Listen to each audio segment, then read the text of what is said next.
let's go review back a couple of things, and then I'm going to have y'all do some lab.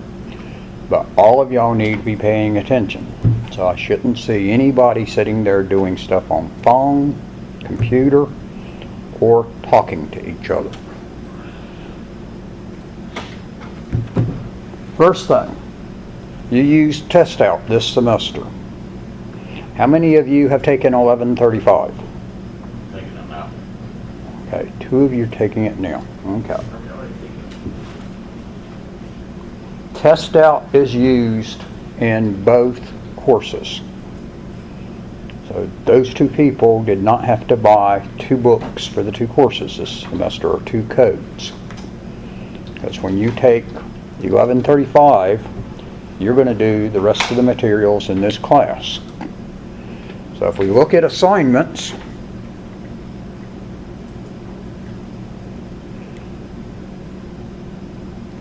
there were only certain chapters that were assigned in here. And if you went into the assignments, there was only specific modules within each chapter. The object of this course was not to go through. What did I just say?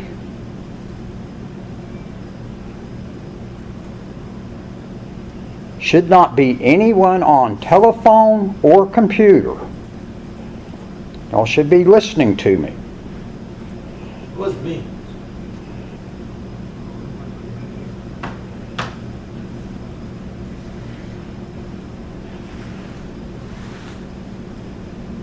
So you had specific things to do in each chapter. Not everything was assigned in any given chapter. That there was an assignment sheet here for each chapter.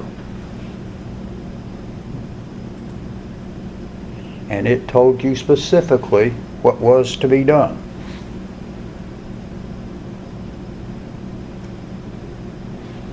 Two of you are taking 1135 right now. The rest of you have not had 1135. So I should have had lots of blank spots and test out grade book of things not done. I would be amazed how many of you did everything. And then there was a complaint too that I didn't cover everything in class. If we go backwards, we look at chapter 1. I did a lecture on it. Back to assignments. Chapter 2. I lectured it.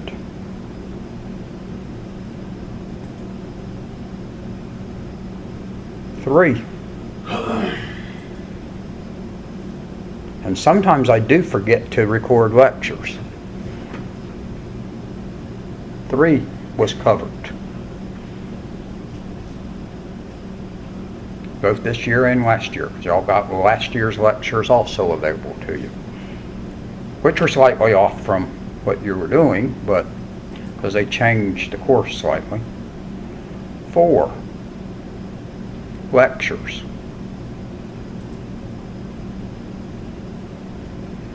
5 lectures.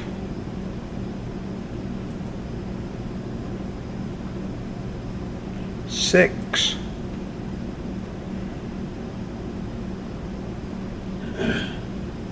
it's up there at the top. I sorted them. I meant to put the 2017s at the top, but didn't always, because by default when I add a lecture or add something to the course, it puts them on the bottom. 6 lecture. I remember doing that lecture, so I'm going to say I know I did it. 7, 8, and 10. What y'all listened to this week and last week. 7, 8, and 10. And then 13 is just where you're going through and doing the online assembly of a computer. So there wasn't anything to go over on that. We've already gone through doing that in class, and we're actually going to go through building it next week in class also, so that would actually be 13 anyway. Practice questions. There was a comment made higher up to higher ups that I need to go over the practice questions in class. How many of, if you didn't make 100 on the practice questions, I'm not sure why. You got to do them multiple times, and there was a nice little button on each question that said check answer right here. If you clicked it, it gave you a several paragraph explanation of the question and the answer, and told you what page to go to in the reading material to read more about it. Not sure what I needed to go over on the questions then, because you had the answers.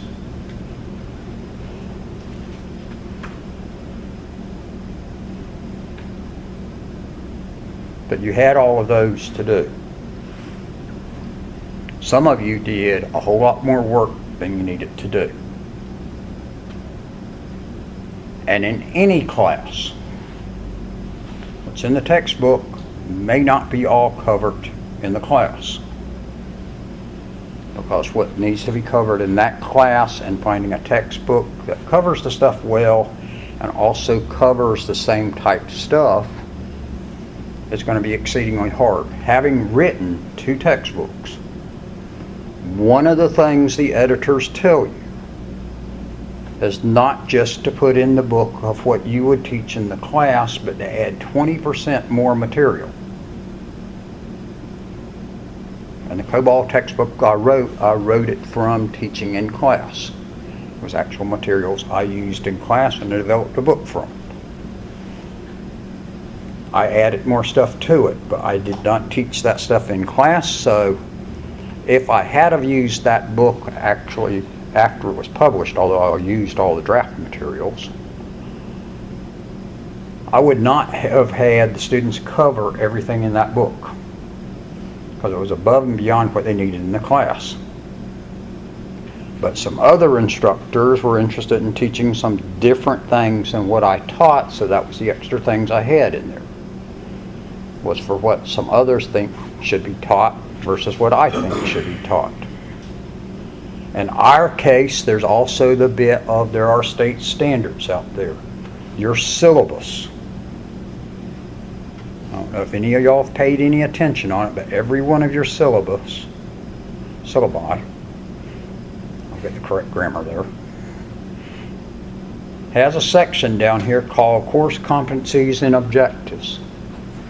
That's not something that your teacher came up with.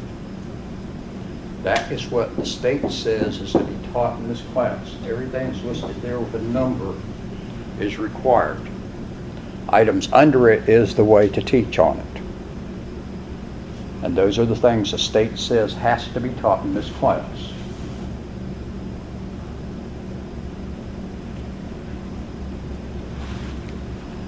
Beyond that, we can add more stuff to it.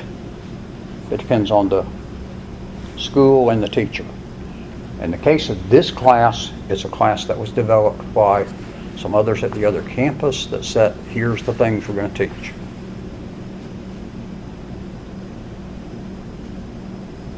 All right. Next week, we're going to do the disassemble and reassemble of the computers one day, and we're going to work on network cabling the other day. And they're going to count as labs on you. Well, one counts as your final lab final, and the other's going to count as lab time on you. Likewise, when y'all work on the laptops in just a minute, that's going to be your lab work also. I have transferred over at this point.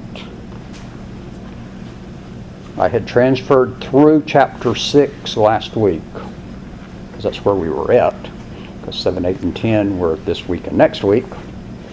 I had transferred everything through 6 to there. I have now, as of today, transferred the rest of the stuff, 7, 8 through 10, but I have not gone backwards. Now, 7, 8, and 10 you're still working on right now because they're not due till next Friday. I know that. Some of you have done some of it, and I think one person's actually done everything down to the end, but it really, 13, nobody has finished. And 13 is where you're doing the online assemble, disassemble as a lab. I will try to go back through during the week next week, and possibly tomorrow also, depends on how other stuff goes, and update the grades that you have completed late along the way.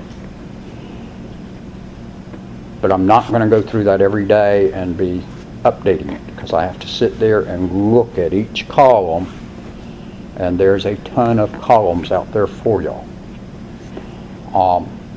Because we could look at grades and see that, but I'm not going to pull that up because I'll show you everybody's grades, and that's not allowed. So there's a ton of grades out there for y'all, and I have to look through. But the other part is I have to be looking through at the same time all of those other columns of grades and test out that y'all aren't doing in here.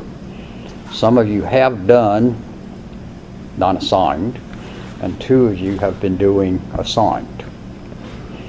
And so I have to keep jumping all over the place back and forth. Cisco classes, all 3 of them have to do the same thing. Except on theirs it's a little easier because everything on both places has got to be transferred. But theirs I got to do a double transfer. Half the stuff gets transferred one way and half the stuff gets transferred the other way. All of that stuff is transferred at this point too. So I will try to work on those during the next week, but they will all get transferred by Thursday, May the 3rd, May the 4th.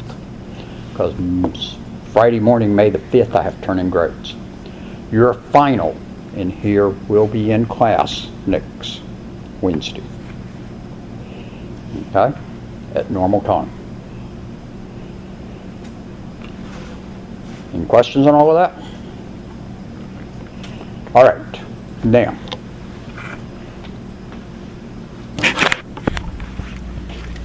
we got laptops back here.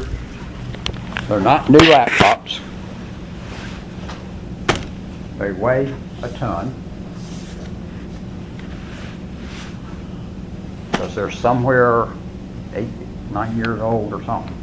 Because the initials on there give away their age. But they're still going to be the same type thing. And that the school got these for us. They didn't have the money to buy new ones, and we found these within the school for y'all to work on. So it gives us laptops to work on.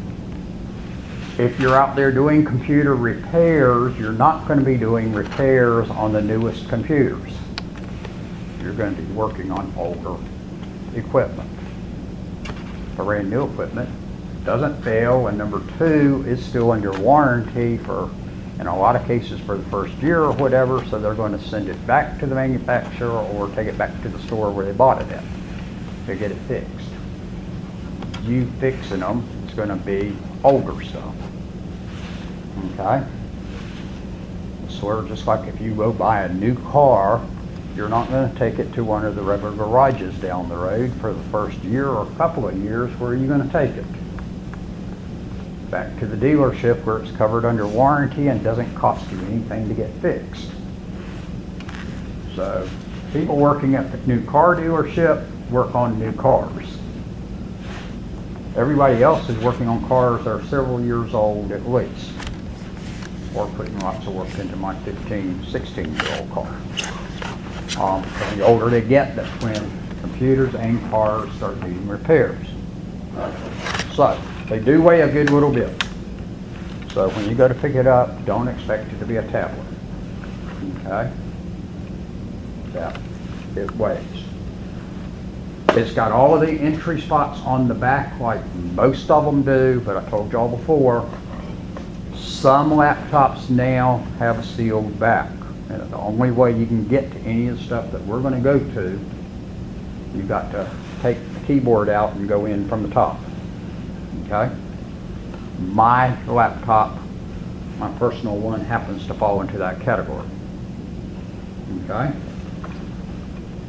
But even on it, I can still take the battery out. So this has got a nice little battery in it.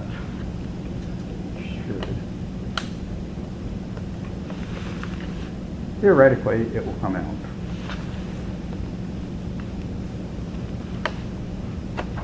So that the battery comes out, and you do have to replace those once in a while. Batteries on laptops fail also, just like on your cell phone. Occasionally, batteries fail on there. Not very often, but you do have to replace them. We do also have on here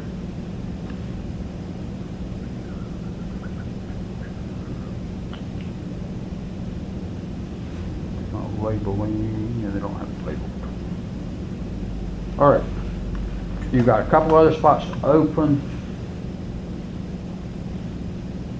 Looking through the back on it, I can't say for sure on it.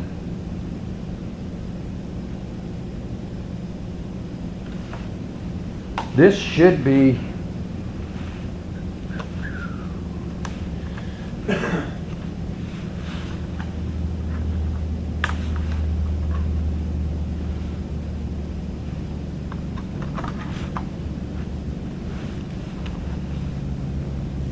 should get us to our hard drive.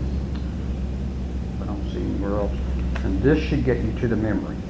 So y'all have to open up, find, and I want you to pull the memory and the hard drive and get me, and the battery, and then get me check off on it. 1, 2, 3, 4, 5, 6, 7, 8, 9 of you, and there's 10 of these in here, so we've got a laptop for each one of you. Okay? So you're going to disassemble those. Notice on here, this one is set for a docking station that you push down into. You're not going to see that approach now, but that was the way it did work on the docking. Usually it's going to be on the back now for the where they're going to assemble in. It does have the VGA, so we can hook our monitor up to it. Actually, it does have a serial port in there too. It's got the USB connections. It's got, actually looks like a telephone connection there for a modem. Network connection here and a power connection. Yep.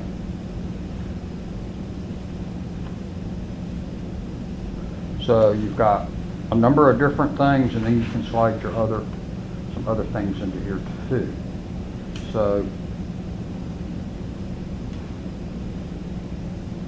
y'all will be able to work with it. All right, any questions on that? This one's got a CD drive in it.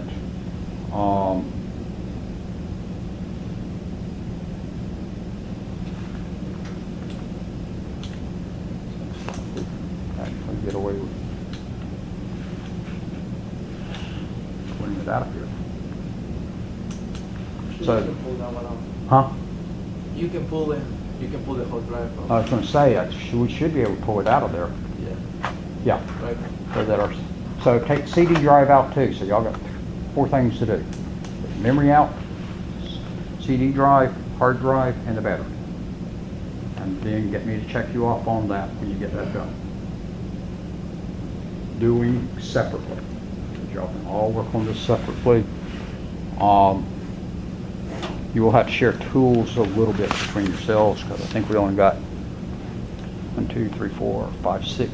It's like 6 toolkits, unless there's some more sitting around. I thought we had a couple more, but that may be all we have. Any questions on that? So that's the extent we're going to take apart on it. So you could replace the CD drive easily in these newer ones. It's not, sometimes they're bolted in there. This one springs out, so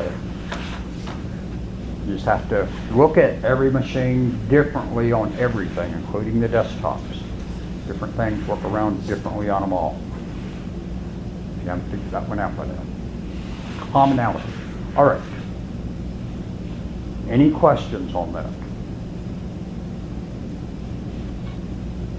So that we've gone through all of the lecture part of the course at this point.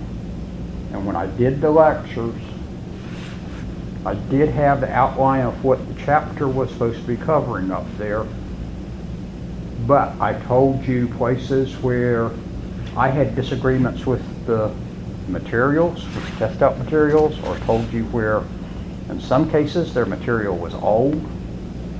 For instance, on printers, what printer did I tell you you're very likely to not ever find out there that they spend a lot of time talking about? Inkjet. No, you're gonna find plenty of inkjets. Dot matrix. Dot matrix. And if I had have given you all of the test questions they had in there for me to give you on the unit, 80% of the questions were on dot matrix printers. Okay? Y'all may find one out there, and I told you I do know a couple of places still using dot matrix printers. So I think they're still making them. Well, I haven't seen them for sale, but haven't really looked for a dot matrix printer in years. So they may be sitting right there on the shelf in the computer store and me not even notice them. It's not what I'm looking for, so I'm going to look right over them. Okay? I'm either looking for a laser jet or an inkjet today. Okay? And that's what you're going to find most often. Like I said, I've seen some stores still using dot matrix, which used a ribbon in it. That struck little pins against the ribbon to make the characters. Either 9 pins up and down, or how many pins. Actually, the book said 3 of them, but one of them I said did exist, but hardly ever was used. There was 9-pin dot matrix printers, and what else? 32. 32. No, 16. no, it's not 16, but that's close to the one I said wasn't used. 18, I said you're not going to hardly ever. It was one that came out initially as a higher quality, but real quick disappeared. 36. No, not 32. That's 36. No, not 36. Get out of the 30s. 24. Okay? So they were 9-pin or 24-pin. 24-pin gave you a much better quality print, but it was still not letter quality. You could see all the little dots on it. Think about the newspapers. If y'all have ever looked closely at the print in the newspapers, you can see they actually print in a similar way. You can actually see the little dots making up all the characters on the newspaper page.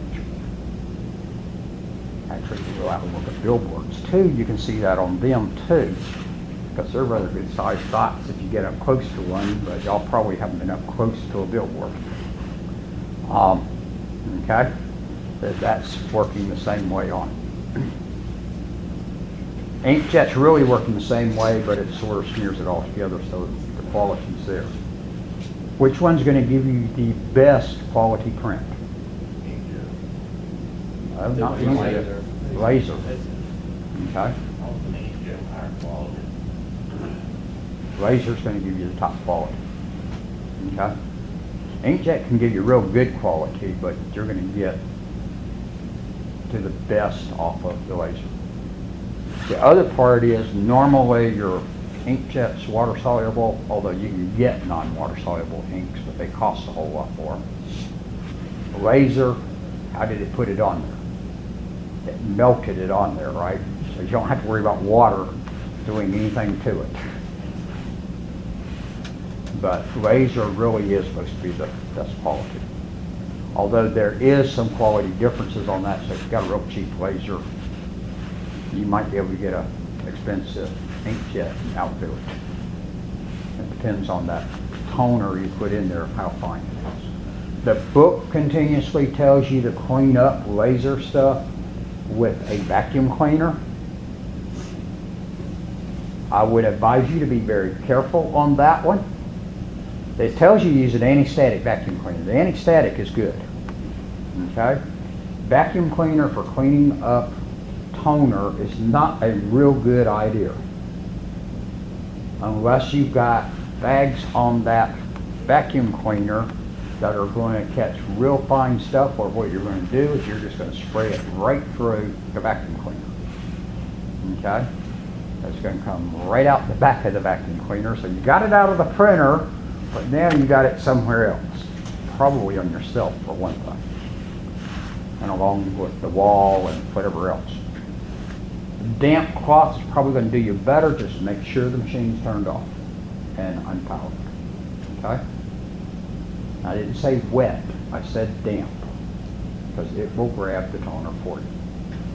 But you can use vacuum cleaner. Just be careful with it and realize on it that it should be one designed for working with picking up toner.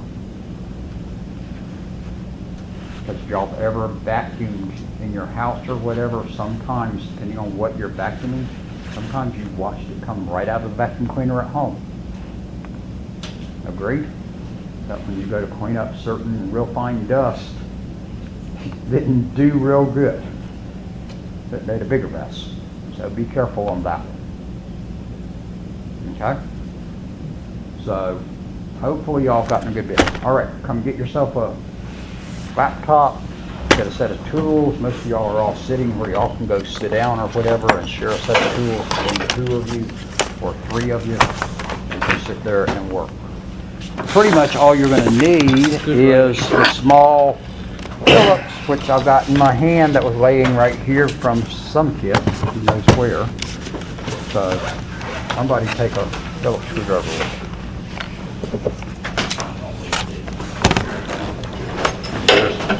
We still got a toolkit left back here.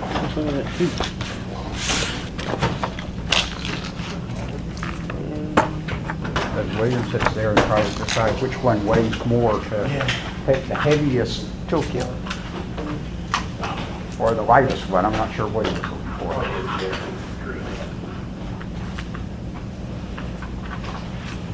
We really can't check to make sure these things work or anything because we do not have the power cables for these machines. All we got was the machines.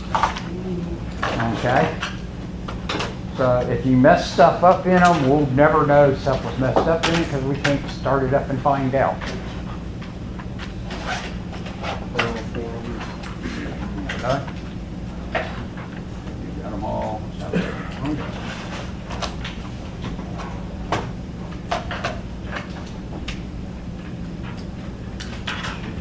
When you put the memory back in, it should go in at a 45-degree angle, push down into it, and then push down. I forgot to tell you all about these.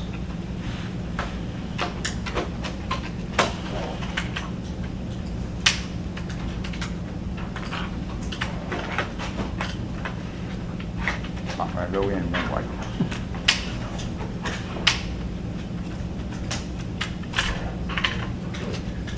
Should be the second way you were doing it. That should be, yeah.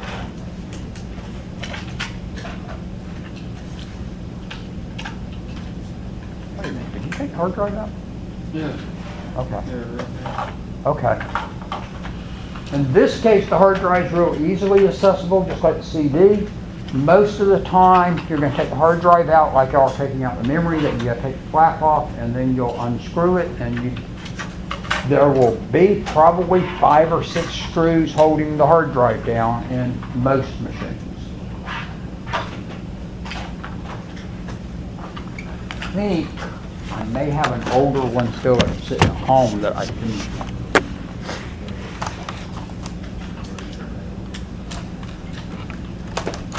So that when you take them out, or most of them, you're going to have a set of screws like that, where it's going to be like 3 screws that hold the hard drive in underneath the little cover, like on your memory.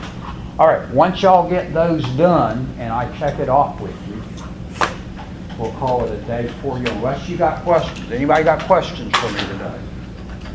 They got the right screws over here.